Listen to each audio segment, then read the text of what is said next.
It was home to Britain's worst ever toxic waste scandal. But decades later, families in Corby are still concerned about where it was dumped.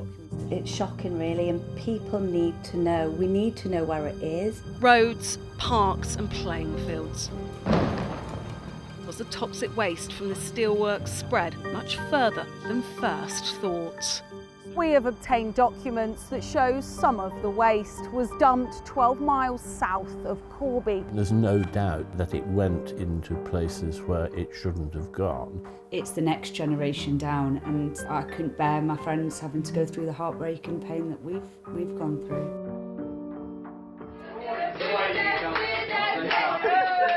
She was just the best child, the most wonderful little girl, and just terribly, terribly missed, really.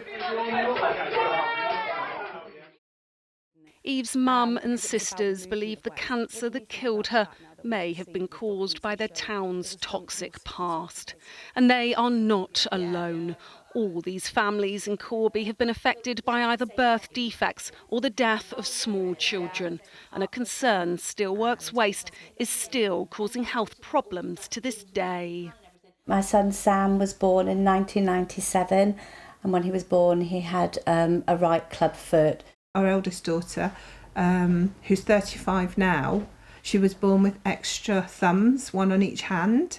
I think there could be a link with this toxic waste because of the areas she used to play in. We thought we were the only sisters, the little sister Absolutely. with cancer. Oh, yeah. And then with all of this that's come out, we found out there's multiple children around Eve's age, but then there's children from years ago that their parents never said anything because it was quite hush-hush and you kept it quiet, that they never said anything. And there's been years and years of children with cancer in Corby, which is just mad that was never known. In 2009, a High Court judge found toxic waste was negligently moved around Corby during the reclamation of the town's main steelworks, causing birth defects in 18 children. But what has never been revealed is exactly where all the waste was dumped. The council was previously only named Deene Quarry, but a whistleblower has told us there were sites all around the town. We have obtained documents that show some of the waste was dumped 12 miles south of Corby. 600 tonnes was placed under haul roads here in Kettering, where major development was happening in this area in the late 90s. The documents also show some of the waste was also put under council car parks and a lorry park back in Corby. Documents show more than 3,000 tonnes was dumped in total.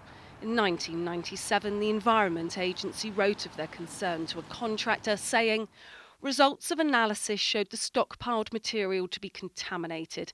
I am now concerned that the stockpiling and end use of the material may give rise to contamination in what may be considered uncontaminated land." ITV News has also been given a copy of a report that was commissioned by the then Corby Borough Council towards the end of the reclamation. In 1997, it stated, "Samples of soil recovered indicate concentrations of arsenic, all in excess of the threshold trigger concentration for an end use of parks, playing fields and open space.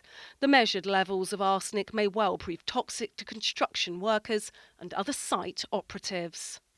Those documents are very, very persuasive. I think there's no doubt that it went into places where it shouldn't have gone. What's more worrying is that when it went to places where no one knows that it's there.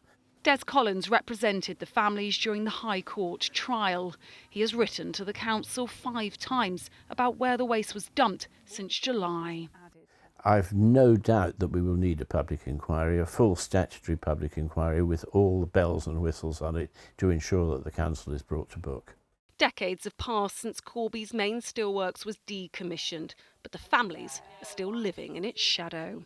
So finding out now that, that this is bigger than Corby, spread further, I just think it's shocking, really, and people need to know. We need to know where it is. How many more years do we have to go through this? It's painful, It's the next generation down, and who I couldn't bear my friends having to go through the heartbreak and pain that we've gone through. It's not clear from the documents if the contaminated waste was ever removed. But what has never left this area is the family's fear about the harm that it has and could still be causing. Amy, what's the council saying about this? Well, Corby Borough Council was abolished in 2021 and the town's now overseen by Northamptonshire Council, who we've contacted for a statement. Now, they've only still confirmed that the waste was dumped in Deene Quarry, where they say annual gas and water testing takes place every year.